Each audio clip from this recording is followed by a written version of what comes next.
ஆவணி மாத ராசி பலன்கள் 17/8/2025 முதல் 16/9/2025 வரை.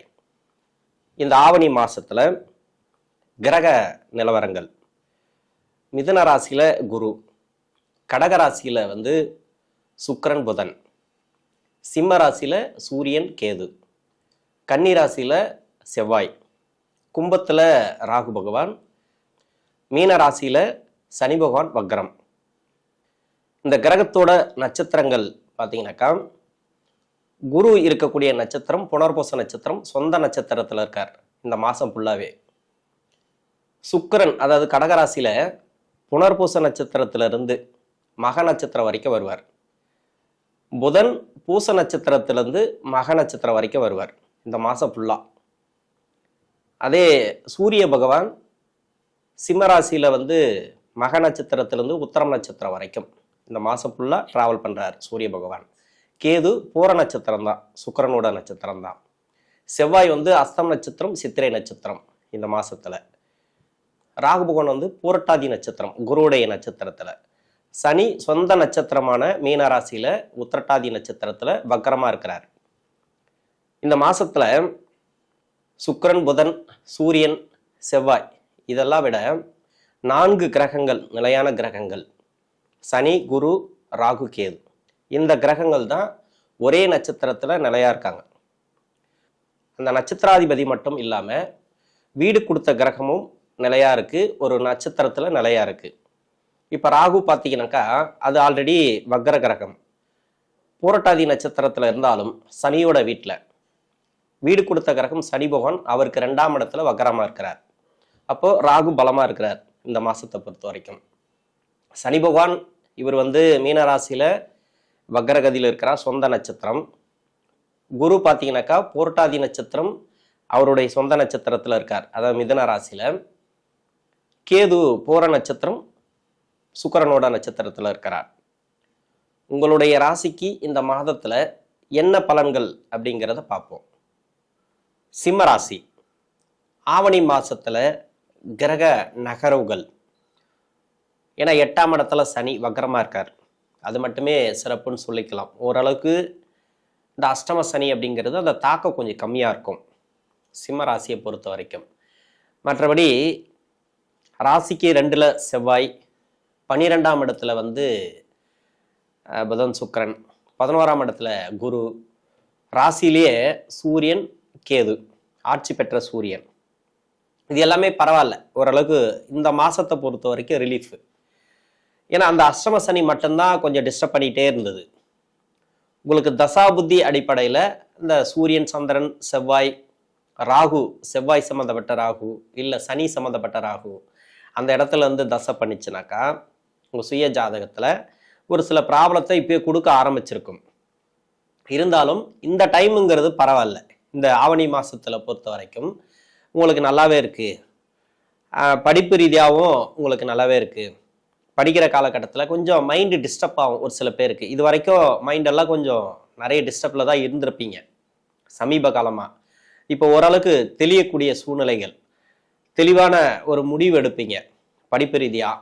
எல்லாத்துலேயுமே வீட்டில் ஒரு சில பிரச்சனைகளை இருந்திருக்கலாம், அதாவது அப்பா அம்மாவுக்கிட்ட ஒரு பிரச்சனை இருந்திருக்கலாம், நட்பு வட்டாரத்தில் ஒரு பிரச்சனைகள் இருந்திருக்கலாம். அது எது மாதிரியான பிரச்சனைகள் இருந்தாலும் சரி, இது சுமூகமான முடிவுக்கு வரும். இப்போதைக்கு பிரச்சனைகள் இல்லை அப்படின்ற பட்சத்தில் ஓகே. ஏன்னா அஷ்டம சனி காலகட்டத்தில் தான் படிப்பு கூட ஒரு சில பேருக்கு நல்லா இருக்கும், மைண்டு கொஞ்சம் ரிலாக்ஸாக இருக்கும். நம்மலாம் நிறைய சொல்ல இருப்போம், அஷ்டம சனி பயப்படாதீங்க, இது மாதிரி கஷ்டத்தை கொடுக்கும், அதை கொடுக்கும், இது கொடுக்குன்னு ஒரு சில பேர் சொல்லியிருக்கலாம்.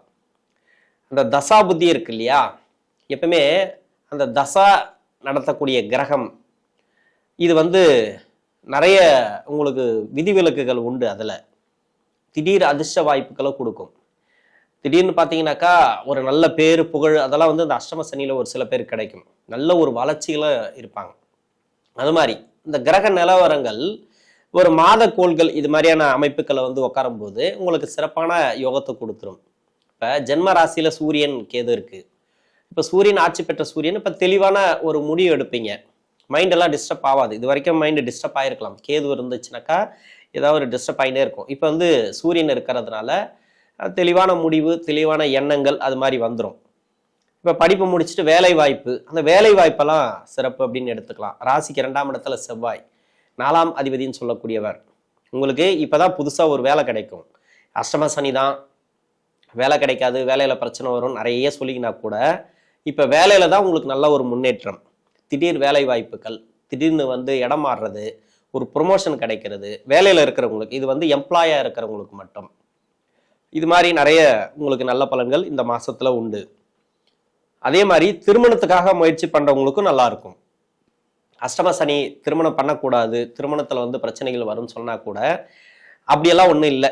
இந்த மாசத்துல நீங்க எடுக்கக்கூடிய முடிவுகள், திருமணம் சார்ந்து வெற்றி வாய்ப்புகள், கணவன் மனைவிக்குள்ள ஒற்றுமை, திருமண வாழ்க்கைங்கிறதே உங்களுக்கு சிறப்பா இருக்கும் இந்த மாசத்துல. இது வரைக்கும் நிறைய கெடுபடி இருக்கலாம், கணவன் மனைவிக்குள்ள கெடுபடி இருக்கலாம், இல்ல திருமணம் அமையாத பிரச்சனைகளை ஒரு சில பேர் கொடுத்துருக்கலாம், நிறைய பேருக்கு தடை தாமதங்களை கொடுத்துருக்கலாம். இது எல்லாமே அந்த தடை தாமதம் இப்ப இருக்காது. நிறைய வளர்ச்சிகளை பார்க்கலாம்.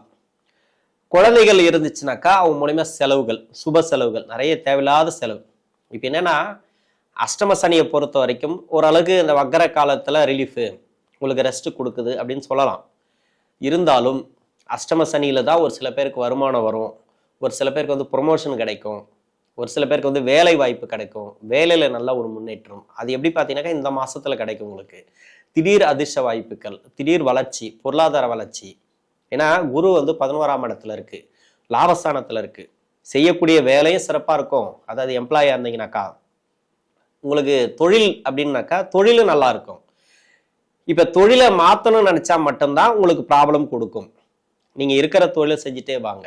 புதுசா தொழில் எதனா தொடங்கணும்னு தோணும். இப்போ யாராவது ஏதாவது ஒன்று சொல்லுவாங்க திடீர்னு, இந்த தொழில் செய்யலாம். உங்களுக்கு இந்த வீடியோலாம் பார்க்க மாட்டீங்க, நிறைய வீடியோலாம் போட்டுட்டே இருக்காங்க. அஷ்டம சனி உங்களுக்கு கஷ்டம் அப்படி இப்படின்ட்டு நிறைய தசா புத்தி அது இதுன்ட்டு நிறைய சொல்லிட்டே இருப்பாங்க.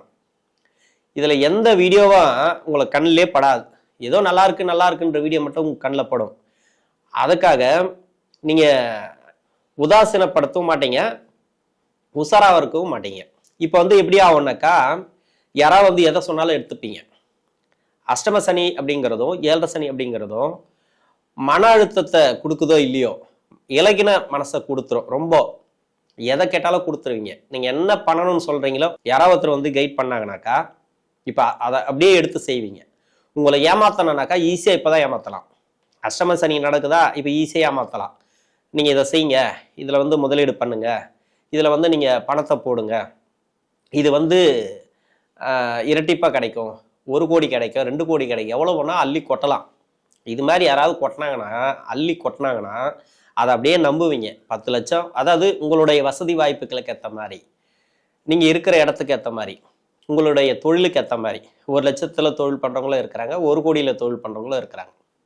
அந்த இடத்துக்கு ஏற்ற மாதிரி அவங்க எந்த அளவுக்கு உங்களை இம்ப்ரெஸ் பண்றாங்களோ அந்த அளவுக்கு நீங்க அதுல முதலீடு போடுவீங்க. முதலீடுங்கிறத விட ஒரு பணம் கொடுக்கறது, அதுக்கு முன்னிக்கிறது, கேரண்டி கையெழுத்து போடுறது, சொத்து ரீதியா இது மாதிரியான பிரச்சனைகளை நீங்க அனுபவிக்கணும் அப்படின்றதுக்காக இது மாதிரி ஒரு நபரை வர வச்சு உங்களுக்கு ப்ராப்ளத்தை கொடுக்கும். அந்த ப்ராப்ளத்தை கொடுத்துதான் கொஞ்சம் கொஞ்சமா டிராவல் பண்ண வைக்காதல. அதனால தொழில் பண்ணக்கூடிய நபர்களுக்கு மட்டும், எம்ப்ளாய்க்கு உங்களுக்கு பிரச்சனை இருக்காது. ஏன்னா தொழில் பண்ணக்கூடிய நபர்களுக்கு தான் கொஞ்சம் பாதிப்புகளை கொடுக்கும் இந்த அஷ்டம சனி. இப்ப வக்கர காலங்கள், வக்கர நிவர்த்தி இதெல்லாம் விட்டுருங்க, இது பெரிய விஷயமே கிடையாது. இதெல்லாம் சின்ன சின்ன ஒரு ரிலீஃப் அப்படின்னு சொல்லலாமே தவிர, மற்றபடி அஷ்டம சனியில தொழில் பண்ணக்கூடிய நபர்கள் ரொம்ப ரொம்ப கவனமா இருக்கணும். உடல்நிலையை பார்த்துக்கிறது நல்லது. நிறைய அலைச்சலை கொடுக்கும். நெகட்டிவா சொல்றேன்னு நினைக்காதீங்க, நிறைய அலைச்சலை கொடுக்கும். நீங்க ஒரு வேலை செஞ்சுட்டு இருக்கீங்கன்னாக்கா அந்த வேலையை நல்லபடியாக செஞ்சுட்டே வாங்க. அதாவது எம்ப்ளாயா இருக்கிறீங்கன்னா இப்போ ஒரு வேலை மாற்றணும்னு தோணுச்சுனாக்கா தயவு செஞ்சு அந்த எண்ணத்தை விட்டுருங்க. தானா மாறுது, தானா வேலை போகுதுன்னா உடனே ஒரு வேலை கிடைக்கும் உங்களுக்கு. இப்போ வேலை போச்சுன்னா வேலை கிடைக்கும். ஆனா நீங்களா வேலையை விட்டுட்டு போனீங்கன்னாக்கா அந்த வேலை கிடைக்கிறது ரொம்ப கஷ்டம். இதுக்கு ரெண்டுத்துக்குமே வேறுபாடு இருக்கு. அது தசா புத்தியை பார்த்து நீங்க கரெக்டா பார்த்தீங்கன்னாக்கா உங்களுக்கு தெரியும் அதுல ஏன் அப்படின்னு. டக்குன்னு ஒருத்தருக்கு வேலை போகும், எதிர்பார்த்தே இருக்க மாட்டாங்க, வேலை போயிடும். ஆனா 1 மாசம் 2 மாசத்துல அப்ளை பண்ணி இன்னொரு வேலை வாங்கிடுவாங்க, வேலையில பிஸி ஆயிடுவாங்க. ஒரு சில பேர் நிறைய கஷ்டம், உடனே கோவப்பட்டு ஒரு இடத்துல அந்த வேலையை விட்டுட்டு இன்னொரு வேலைக்கு ட்ரை பண்ணலாம் அப்படின்ட்டு வீட்டில் போய் உட்காந்து அப்ளிகேஷன் போடுவாங்க. எல்லாத்தையும் நீங்க என்ன பண்ணாலும் சரி அப்படியே அந்த அஷ்டம சனி முடிகிற வரைக்கும் எடுத்துட்டு போயிடும். அதாவது வேலை போனா வேலை கிடைக்கும், நீங்களா வேலை விட்டு வந்தீங்கன்னா பிரச்சனை கொடுக்கும். அதனால அஷ்டம சனியில நம்ம இப்படிதான் சொல்ல முடியும். நீங்களா வேலையை விடாதீங்க. உங்களுக்கு வேலை வாய்ப்புல பெரும்பாலும் ப்ரொமோஷன் எதிர்பார்த்துருந்தீங்கன்னாக்கா, இருக்கிற இடத்துல ப்ரொமோஷன் எதிர்பார்த்தீங்கன்னாக்கா, இப்போ ப்ரொமோஷன்லாம் கிடைக்கிறதுக்கு வாய்ப்பு இருக்கு. இது வந்து வேலை ரீதியா. தொழில் ரீதியா பார்த்தீங்கன்னாக்கா, ஒரு தொழில் போயிட்டு இருக்கு அப்படின்னாக்கா, அந்த தொழில்ல நல்லபடியா போயிட்டே இருக்கு, அப்படியே விட்டுடலாம்.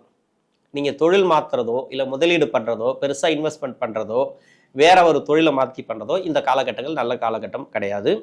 இதுல எடுக்கக்கூடிய முடிவுகள் வந்து தெளிவா இருக்காது. சிந்தனைகள் தெளிவா இருக்காது. கிரக நிலவரங்கள் உங்களுக்கு நல்லா இருக்கு. குரு நல்லா இருக்காரு, 2ஆம் இடத்துல செவ்வாய், இதுல ராசியில சூரியன், இது எல்லாமே ஓகே தான். இது கோச்சார நிலவரங்களை பொறுத்த வரைக்கும். ஆனால் அஷ்டம சனி இது நிறைய கொடுக்கும். இந்த கோச்சார கிரகங்கள் நிறைய கொடுக்கறதுக்கு ட்ரை பண்ணும். ஆனா அஷ்டம சனி கெடுக்கிறதுக்கு ட்ரை பண்ணும். அவ்வளவுதான். இதை வந்து சிம்பிளா இப்படிதான் சொல்ல முடியும். அதனால் இருக்கிற வேலையை, இருக்கிற தொழிலை அழகா செஞ்சுட்டே வாங்க. இருக்கிற தொழில், நீங்க செய்யற தொழில் எந்த பிரச்சனையும் வராது. நீங்க மாத்தணும்னு நினைச்சாதான் பிரச்சனை வரும். நீங்க முதலீடு பண்ணணும் அப்படின்னு நினைச்சாதான் உங்களுக்கு பிரச்சனை வரும். அவ்வளவுதான். அப்ப இன்வெஸ்ட்மெண்ட் பண்ணாம எப்படி உங்களுக்கு வருமானம் வரும்? அதுதான் தொழிலோட நேக்கு. இப்ப வந்து ரொட்டேஷன்ல போறது நீங்க போயிட்டு தான் இருக்கு, அது பிரச்சனை வராது. நீங்க மாத்தி செய்யறது, புதுசா ஒரு நபரை நம்பி செய்யறது, இது எல்லாமே உங்களுக்கு கை கொடுக்காது. அதனாலதான். மற்றபடி பார்த்தீங்கன்னாக்கா இந்த மாதத்துல உங்களுக்கு சிறப்பான ஒரு மாற்றங்கள், சிறப்பான ஒரு ஏற்றங்கள் உண்டு. திருமண வாழ்க்கையில ஒரு நல்ல ஒரு முன்னேற்றங்கள். உணவு பழக்க வழக்கத்துல மட்டும் கொஞ்சம் கவனமா இருங்க. ஏன்னா உடல்நிலை தொந்தரவுகளை ஒரு சில பேர் கொடுக்கும்.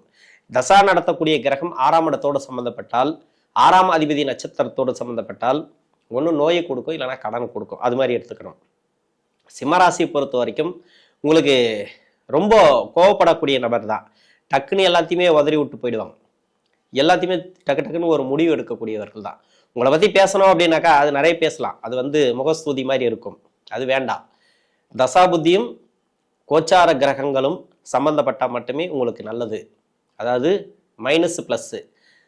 எது பிளஸ்ஸா இருந்துச்சுன்னா உங்களுக்கு நிறைய நல்ல பலன்கள், மைனஸ் இருந்துச்சுன்னா மைனஸ் கூடிய பலன்கள் தான்.